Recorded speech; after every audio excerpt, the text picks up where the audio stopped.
Hello everyone, DK tutorial of mathematics में आपका बहुत बहुत स्वागत है। हम लोग कॉम्प्लेक्स एनालिसिस एमपी सेट 2023 का क्वेश्चन कर रहे हैं। कॉम्प्लेक्स एनालिसिस यूनिट सेकंड, ठीक है, उसको कंटिन्यू कर रहे हैं नेक्स्ट लेक्चर। तो क्वेश्चन नंबर 68 है एंड क्वेश्चन नंबर 70 है। क्वेश्चन नंबर 69 हमने कर लिया है पिछले वीडियो में। इसमें हम लोग 68 नंबर और 70 नंबर और जो क्वेश्चन बचे हैं उनको करेंगे, ठीक है। तो क्वेश्चन नंबर 68 क्या था, देखो, द फंक्शन e की पावर जेड बार इज, एक फंक्शन दिया हुआ है, कॉम्प्लेक्स फंक्शन कर रहा है कि ये क्या होगा, क्या यह एवरीवेयर एनालिटिक फंक्शन है? ये जो फंक्शन e की पावर जेड बार दिया है ये क्या एवरीवेयर एनालिटिक फंक्शन है कि नो वेयर एनालिटिक, कि कहीं एनालिटिक नहीं है, कि एनालिटिक एट ओरिजिन, कि मात्र 0, 0 पे एनालिटिक है ना, ऐसा बताना है कि analytic at z equal to 1, ये जो फंक्शन है ये क्या एनालिटिक है जेड इक्वल टू 1 पे, क्या एनालिटिक है ओरिजिन पे, ये क्या एवरीवेयर, क्या सभी जगह एनालिटिक है, क्या कहीं एनालिटिक नहीं है, ऐसी बातें इसमें बताना है, ठीक है। तो देखो, हम लोग जानते हैं कि अगर कोई फंक्शन है, कोई कॉम्प्लेक्स फंक्शन है, अगर यह एनालिटिक है किसी पॉइंट पे, तो पक्का है कि सीआर इक्वेशन को क्या करेगा, सेटिस्फाई करेगा। कॉची रीमान इक्वेशन को क्या करेगा, सेटिस्फाई करेगा। अब देखो, एक कॉम्प्लेक्स के फॉर्म में सीआर इक्वेशन होता है, वो क्या होता है, देखो, यदि कोई कॉम्प्लेक्स फंक्शन दिया है, यदि उस कॉम्प्लेक्स फंक्शन का हम लोग क्या करें, जेड के बार, जेड के रिस्पेक्ट, जेड बार के रिस्पेक्ट में डिफरेंशिएशन करें, किसके रिस्पेक्ट में, जेड बार के रिस्पेक्ट में, और अगर जीरो आ जाए, वो जेड की वैल्यू जिस पे del f upon del z bar अगर जीरो हो, तो पक्का है कि उस पॉइंट पे पक्का है क्या होता है, कॉची रीमान इक्वेशन सेटिस्फाई होता है, ठीक है। मतलब जिस पॉइंट पे जिस जेड की वैल्यू पर del f upon del z bar equal to zero आएगा, उस पॉइंट पर सीआर इक्वेशन सेटिस्फाई होगा। अब बताओ, अगर किसी पॉइंट पे एनालिटिक है तो पक्का है कि उस पॉइंट पे सीआर इक्वेशन को सेटिस्फाई करेगा। तो देखते हैं कहाँ कहाँ सीआर इक्वेशन सेटिस्फाई करता है, ठीक है। तो देखो क्या दिया हुआ है, फंक्शन एफ जेड बराबर दिया है ई की पावर जेड बार, ई की पावर जेड बार, और अगर इसका डिफरेंशिएशन करें जेड बार के रिस्पेक्ट में, कितना आएगा, del f upon del z bar के रिस्पेक्ट में डिफरेंशिएशन करें तो क्या होगा, ई की पावर कुछ भी हो उसका डिफरेंशिएशन क्या होता है, वही होता है, ई की पावर जेड बार ही आएगा। अब बताओ, अब देखो, ई की पावर कुछ भी हो, ई की पावर कुछ भी हो, यह कभी भी जीरो होता नहीं है, ऑलवेज नॉन जीरो। जेड की वैल्यू कुछ भी ले लो, ये कभी जीरो नहीं आता, ठीक है। तो ये not equal zero for any Z, for all Z, कुछ भी जेड ले लो ये कभी भी जीरो के बराबर नहीं आएगा। इसका मतलब क्या हुआ कि जो delta f upon delta del f upon del z bar है, यह कभी जीरो नहीं हो सकता। कुछ भी आप जेड ले लो, कोई भी जेड ले लो, ये कभी भी जीरो नहीं आ सकता। इसका मतलब अगर जीरो नहीं आएगा तो सीआर इक्वेशन सेटिस्फाई नहीं होगा, है ना। कहने मतलब कुछ भी जेड की वैल्यू ले लो, पक्का है कि ये सीआर इक्वेशन को सेटिस्फाई नहीं करेगा। अगर सीआर इक्वेशन को सेटिस्फाई करता, है ना, किसी जेड पे, तो पक्का है जीरो के बराबर आता है। इसका मतलब अगर ये किसी पॉइंट पे सीआर इक्वेशन सेटिस्फाई नहीं हो रहा है, अब किसी पॉइंट पे अगर सीआर इक्वेशन सेटिस्फाई नहीं हो रहा है, तो इसका मतलब किसी पॉइंट पे ये एनालिटिक हो नहीं सकता, क्योंकि अगर एनालिटिक होता तो पक्का सीआर इक्वेशन को सेटिस्फाई करता। मतलब ये delta f upon del z bar बराबर जीरो होता जिस पॉइंट पे सीआर इक्वेशन सेटिस्फाई होता, ठीक है। इसका मतलब यह सीआर इक्वेशन किसी पॉइंट पे सेटिस्फाई नहीं हो रहा, इसका मतलब यह एनालिटिक किसी पॉइंट पे नहीं होगा। तो analytic at z equal to 1 गलत बात है, एनालिटिक एट जेड ओरिजिन नहीं, कहीं एनालिटिक नहीं होगा, कहीं डिफरेंशिएबल ही नहीं है, कहीं, है ना। मतलब ऐसे कहो कि सॉरी, कहीं सीआर इक्वेशन सेटिस्फाई नहीं हो रहा है ना, ऐसे कहो कहीं सीआर इक्वेशन सेटिस्फाई नहीं हो रहा, इसका मतलब कहीं एनालिटिक हो ही नहीं सकता। इसका मतलब ये गलत है, ए वाला ऑप्शन क्या हो जाएगा, सही हो जाएगा। तो नो वेयर एनालिटिक, कहीं एनालिटिक नहीं है, ठीक है। चलो अब इस क्वेश्चन को ट्राई करते हैं कि, ठीक है, इसको अच्छे से कर लो, ओके।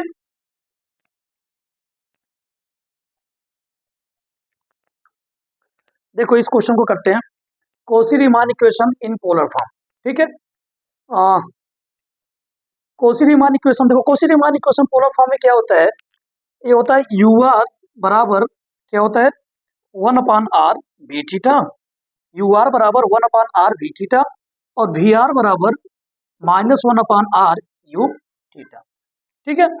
तो आर इधर जाएगा तो भी थीटा बराबर कितना आएगा, भी थीटा बराबर आर यू आर, और आर इधर जाएगा है ना, तो कितना हो जाएगा आर भी आर और यू थीटा माइनस में, ये माइनस इधर जाएगा, माइनस आर इधर जाएगा, तो माइनस आर वी आर बराबर यू थीटा। तो ये जो क्वेश्चन आया हुआ था 2023 में, ये क्वेश्चन गलत था, ठीक है। सीआर इक्वेशन ये होता है देखो, और इसमें कोई ऐसा ऑप्शन नहीं है जो यह है, ठीक है। तो ये क्वेश्चन क्या था, गलत था। इसमें 2023 में ये क्वेश्चन डिलीट हुआ था, ठीक है, एमपीपीएससी ने डिलीट कर दिया था, तो ये क्वेश्चन रॉन्ग है, ठीक है। तो सीआर इक्वेशन ये याद रखना, सीआर इक्वेशन इसमें जो भी ऑप्शन ऐसा आएगा तो उसको टिक करना, ठीक है। चलो क्वेश्चन करते हैं इसको इसको हटा देते हैं।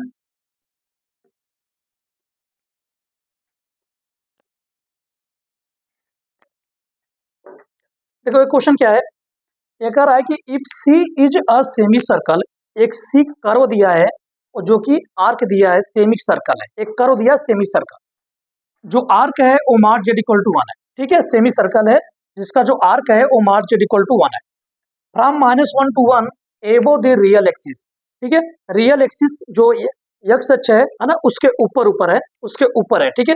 मैं दिखाता हूँ कैसे बनेगा। Then the value of integral, इसका इंटीग्रल आपसे पूछा जा रहा है कि इसमें कौन सा होगा। तो देखो this is x axis, okay, ये क्या है, वाई एक्सिस है,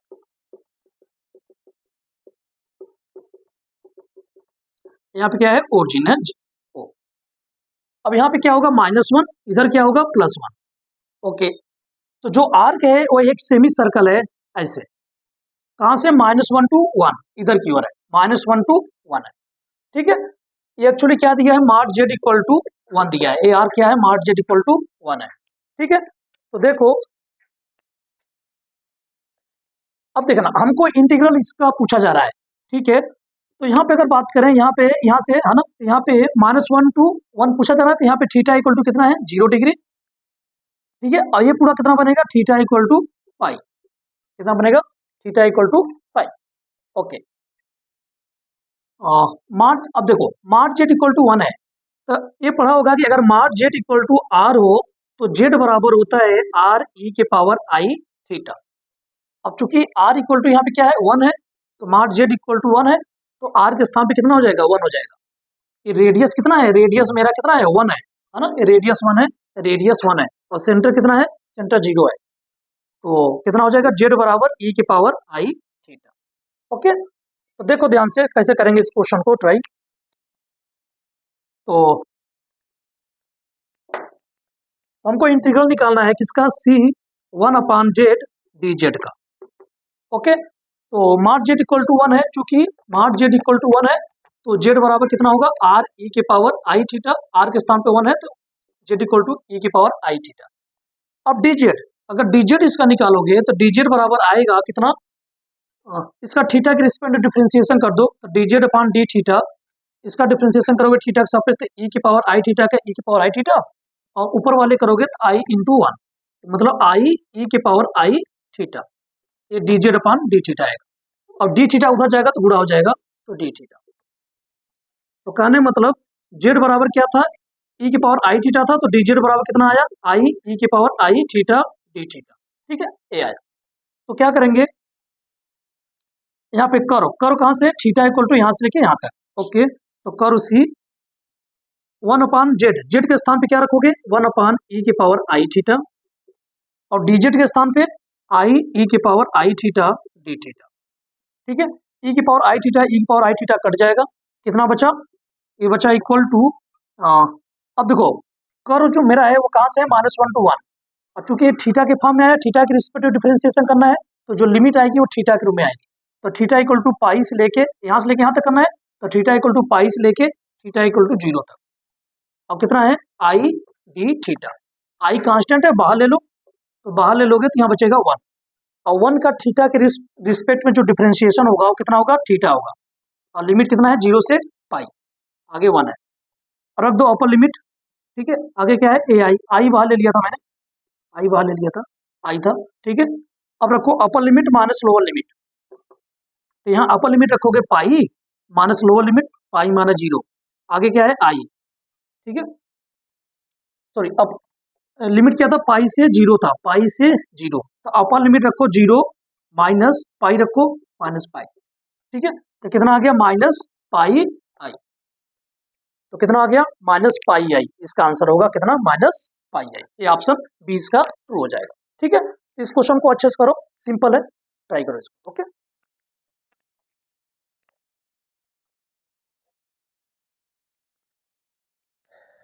देखो इन क्वेश्चन को करते हैं। क्वेश्चन नंबर 73 है, 74 है और 76 है।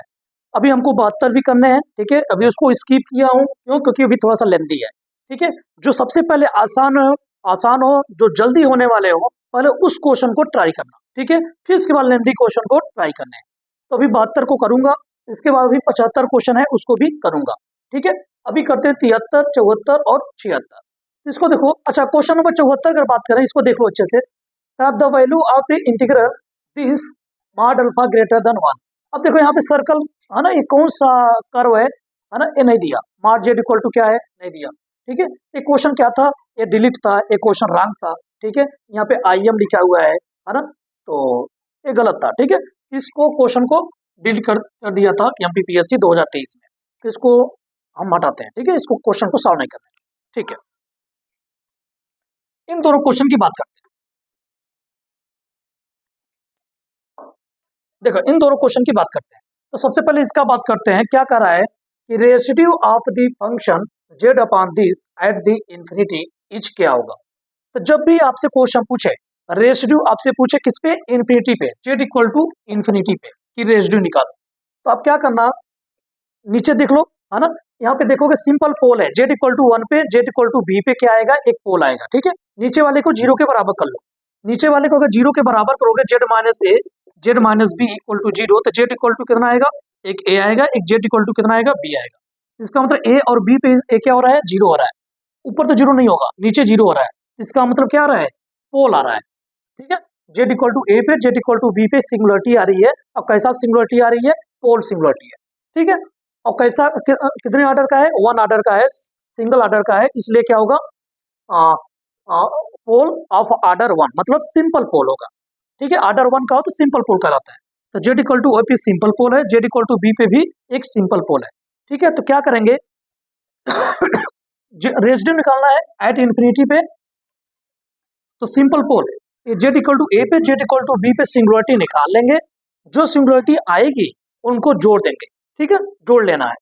जो आएगा उसके आगे अगर माइनस लगा देंगे तो वह इंफिनिटी पे उसका रेसिड्यू निकल जाएगा। फिर से सुनना, अगर इंफिनिटी पर रेसिड्यू निकालना है तो आप जितने भी पोल है नीचे, सिंपल पोल जो भी आ रहा है उस पर रेसिड्यू निकाल लो, उन सभी पे रेसिड्यू निकाल लो और सबको जोड़ देना। जो आंसर आएगा उसके आगे माइनस लगा देना, तो जो आएगा वो इंफिनिटी पे रेसिड्यू हो जाएगा, ठीक है। तो करते हैं इसको। तो हम लोग क्या करेंगे, जेड इक्वल टू ए पे, जेड इक्वल टू बी पे रेसिड्यू निकालेंगे, और जो आएगा उन दोनों को जोड़ेंगे और आगे माइनस लगा देंगे, और मेरा क्या कहलाएगा, रेसिड्यू एट इंफिनिटी कहलाएगा, ठीक है। तो निकालते हैं। तो रेसिड्यू ऑफ फंक्शन जो एफ दिया है इसका एट जेड इक्वल टू किस पे, ए पे, जेड इक्वल टू ए पे, जेड इक्वल टू पे ए पे क्या है, सिंगुलर पॉइंट है और कैसा है, पोल है, ठीक है, सिंपल पोल है। तो सिंपल पोल का रेसिड्यू निकालने के लिए क्या होता है, ए पे निकालना है, तो लिखोगे limit z tend to a, simple pole निकालने के लिए बोल रहा हूँ, है ना, सिंपल पोल है तो उसके लिए रेसिड्यू निकालने के लिए बोल रहा हूँ, क्या, लिमिट जेड टेंड टू ए, जिस पर निकालना है Z minus a function F Z क्या है, Z upon z minus a और जेड माइनस बी, ठीक है। अब जेड माइनस ए कट गया तो कितना आ जाएगा, लिमिट जेड टेंड टू ए, तो ए upon Z A minus B, ये रख दो, ए अपान ए माइनस बी, ये क्या आ गया, रेसिड्यू आ गया at z equal to a पे। अब अगर रेसिड्यू बात करें at z equal to b पे, तो क्या होगा, residue of f z at z equal to b, तो क्या आएगा, limit z tend to b z minus b, अब जो फंक्शन पूरा दिया रहे z upon z minus a और जेड माइनस बी, यहाँ देखोगे जेड माइनस बी कट गया, तो कितना आ गया, जेड टेंड टू बी रख दो, तो आ जाएगा b upon b minus a. तो residue at z equal to a पे भी निकल गया, बी पे भी निकल गया, है ना। यही दो सिंगुलर पॉइंट थे, दोनों पे निकल गया रेजिड्यू। अब इन दोनों को ऐड कर लो। तो पहला क्या है, ए अपान ए माइनस बी, दूसरा क्या है बी अपान ए माइनस बी माइनस ए। इन दोनों को जोड़ लो, ठीक है, जोड़ लिया। अब देखो इसको लिख सकते हो ए अपान ए माइनस बी है, इसको यहाँ पे माइनस कॉमन ले लो, माइनस कॉमन लोगे तो बी अपान माइनस कॉमन लिया तो ए माइनस बी बन जाएगा, प्लस वाला माइनस माइनस वाला प्लस, यहाँ क्या है प्लस है, तो प्लस माइनस क्या हो जाएगा, माइनस हो जाएगा, ये पूरा क्या हो गया माइनस, ठीक है। तो इन दोनों में एलसीएम कितना आएगा, ए माइनस बी, तो ए माइनस बी, ऊपर क्या बचेगा ए, यहाँ माइनस, यहाँ क्या बचेगा बी, तो ए माइनस बी से ए माइनस बी कट गया, कितना आ गया 1 आ गया। इसका मतलब जो रेजिड्यू आया था ए पे और रेजिड्यू जो आया था बी पे, इन दोनों को जब ऐड किया तो कितना आया 1 आया, ठीक है 1 आया। अब देखो अब क्या करेंगे, जो आया है 1 उसके आगे माइनस लगा दो, वो किस पे निकल जाएगा, at z equal to infinity निकल जाएगा, ठीक है। तो रेजिड्यू ऑफ एफ जेड, ये जो फंक्शन दिया है at z equal to infinity, ये कितना होगा, जो आंसर आया है 1 इसके आगे क्या लगा देंगे माइनस, ये हो जाएगा, ठीक है। तो कौन सा आंसर हो जाएगा बी, ठीक है, सिंपल है, ऐसे करना है। तो जब भी ऐसा है सब पे रेजिड्यू निकाल लिया करो और जो आंसर आया करे उसके आगे माइनस लगा दिया करो, ठीक है। अब इस क्वेश्चन को ट्राई करते हैं, इसको अच्छे से करो, ओके, हटाते हैं इसको।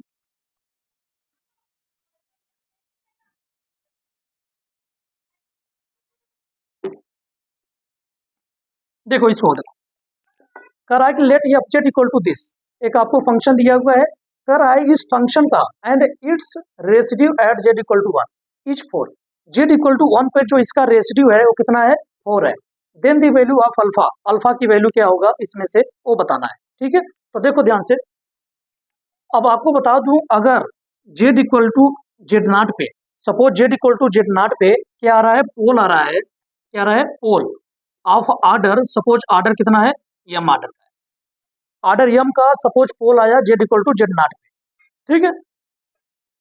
तो रेसिड्यू क्या होगा, रेसिड्यू फंक्शन का at z equal to z naught, residue के लिए फॉर्मूला होगा क्या होगा 1 अपान एम माइनस 1 फैक्टोरियल, ठीक है, लिमिट जेड टेन टू इस पे z naught d M minus 1, मतलब एम माइनस 1 बार डिफ्रेंसिएशन इसके सापेक्ष जेड के सापेक्ष एम माइनस 1 और जेड माइनस जेड नॉट के power M into f z, ठीक है। तो ये फॉर्मूला होता है, क्या होता है 1 upon m minus 1 factorial limit z tend to z naught m minus 1 बार डिफ्रेंसिएशन और जेड माइनस जेड नॉट जितना आर्डर होगा उतना लगा के फंक्शन एफ जेड से गुणा करके, ठीक है। ये जो आएगा वही मेरा रेसिड्यू होगा पोल पे, अगर आर्डर कितने का है एम आर्डर का है। तो इस क्वेश्चन को देखो ध्यान से, तो एफ जेड बराबर क्या दिया है, यहाँ पे एफ जेड बराबर दिया है, यहाँ पे देखोगे तो आर्डर जेड इक्वल टू 1 पे क्या हो रहा है, नीचे 0 हो रहा है, ऊपर तो 0 नहीं है, इसका मतलब जेड इक्वल टू 1 पे क्या है पोल है, ठीक है, क्योंकि इन्फिनिटी आ जाएगा, पोल है, मतलब सिंगुलर पॉइंट मिल जाएगा जेड इक्वल टू 1 पे, और वो भी कौन सा सिंगुलर पॉइंट पोल वाला, और जिसका आर्डर कितना होगा 2 होगा, जेड माइनस 1 पे पावर कितना है 2 है, तो आर्डर कितना होगा 2 होगा, है ना, क्योंकि जेड इक्वल टू 1 पे ऊपर नॉन जीरो है, नीचे क्या है 0 हो रहा है, और सबसे पावर कितना है 2 है, तो इसका आर्डर 2 हो जाएगा, ओके। तो पावर 2 है, इसका मतलब जेड इक्वल टू 1 इच पोल, एक पोल है ऑफ आर्डर कितना 2 का, तो यम के स्थान पे क्या रखोगे 2 रखोगे, यम के स्थान पे 2 रखोगे और जेड नॉट के स्थान पे क्या रखोगे 1 रखोगे, इस फॉर्मूला में रख दो आप। तो कहोगे रेसिड्यू निकालना है किसका, एफ जेड का एट जेड इक्वल टू किस पे 1 पे, तो 1 अपान आर्डर 2 है, तो यम के स्थान पे 2 रखना है, तो 2 में से 1 गया, यहाँ 2 रखा, 2 minus 1 factorial, limit z tend to किस पे निकालना है 1 पे निकालना है, लिमिट जेड टेन टू 1। अब देखो यम के स्थान पे 2 रखना है, तो 2 में से 1 गया, एक बार अवकलन करना है, मतलब एक बार डिफ्रेंशिएशन करना है, dz 2 में से 1 गया 1, यहाँ जेड माइनस जेड नॉट किस पे निकालना था 1 पे निकालना था, और आर्डर कितना है 2 है, और फंक्शन एफ जेड कितना है अल्फा जेड स्क्वायर प्लस 3 अपान जेड माइनस 1 का होल स्क्वायर, ठीक है। तो आप ये देखोगे कट गया, और 2 में से 1 गया, 1 आ जाएगा, तो कितना आ गया 1/1 factorial limit z tend to 1। एक बार डिफ्रेंशिएशन करना है किसका, अल्फा जेड स्क्वायर प्लस 3 का, ठीक है। तो कितना आ गया, एक बार डिफ्रेंशिएशन कराओगे तो कितना आ जाएगा ये, तो 2 जेड स्क्वायर का 2z हो जाएगा, तो 2 अल्फा जेड प्लस और 3 का डिफ्रेंशिएशन 0 हो जाएगा, यहाँ 0, और लिमिट z टेंड टू कितना है 1 है, तो लिमिट z टेंड टू 1, ठीक है। और 1/1 फैक्टोरियल वैल्यू 1 होगी, ठीक है, यस। अच्छा, residue of f z at z equal to 1 पे कितना दिया है, 4 दिया है, तो आप यहाँ पे क्या रख लेना 4, इधर क्या चलेगा 4, देखो ये चीज आ गया। अब लिमिट z टेंड टू 1 रख दो, तो कितना हो जाएगा 2 अल्फा इंटू 1, इधर क्या होगा 4, यहाँ से अल्फा बराबर कितना आ जाएगा 2, इधर आएगा तो 4/2, तो ये 2 2 4, तो अल्फा बराबर कितना आ गया 2 आ गया, ठीक है। तो रेशियो दिया था at z equal to 1 equal to 4 इस फंक्शन का, तो अल्फा को कितना होना पड़ेगा 2 होना पड़ेगा, इसका मतलब अल्फा बराबर 2, ये हो गया आंसर, ठीक है। इसको अच्छे से लिखो।